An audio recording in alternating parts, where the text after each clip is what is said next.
اور تمہارے مال اور اولاد ایسی چیز نہیں کہ تم کو ہم سے قریب کر دیں. ہاں، ہمارا مقرب وہ ہے جو ایمان لایا اور عمل نیک کرتا رہا. ایسے ہی لوگوں کو ان کے اعمال کے سبب دگنا بدلہ ملے گا اور وہ امن و چین سے بلند و بالا عمارتوں میں رہیں گے. جو لوگ ہماری آیتوں کے سلسلے میں ہمیں ہرانے کی کوشش کرتے ہیں وہ گرفتار عذاب کیے جائیں گے. کہہ دو کہ میرا پروردگار اپنے بندوں میں سے جس کے لیے چاہتا ہے روزی فراخ کر دیتا ہے اور جس کے لیے چاہتا ہے تنگ کر دیتا ہے. اور تم جو چیز خرچ کرو گے وہ اس کا تمہیں عوض دے گا. وہ سب سے اچھا رزق دینے والا ہے. اور جس دن وہ ان سب کو جمع کرے گا پھر فرشتوں سے فرمائے گا کیا یہ لوگ تم کو پوجا کرتے تھے؟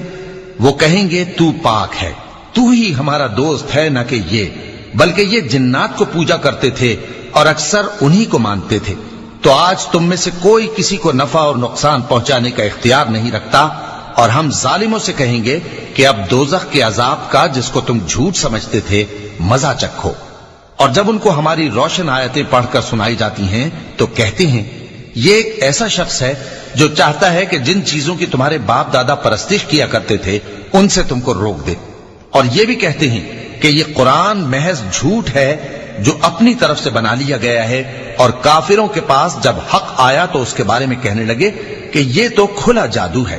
اور ہم نے نہ تو ان مشرکوں کو کتابیں دیں جن کو یہ پڑھتے ہوں، اور اے نبی صلی اللہ علیہ وآلہ وسلم نہ تم سے پہلے ان کی طرف کوئی ڈرانے والا بھیجا.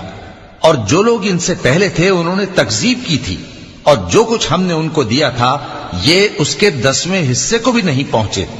پھر انہوں نے میرے پیغمبروں کو جھٹلایا، سو میرا عذاب کیسا ہوا.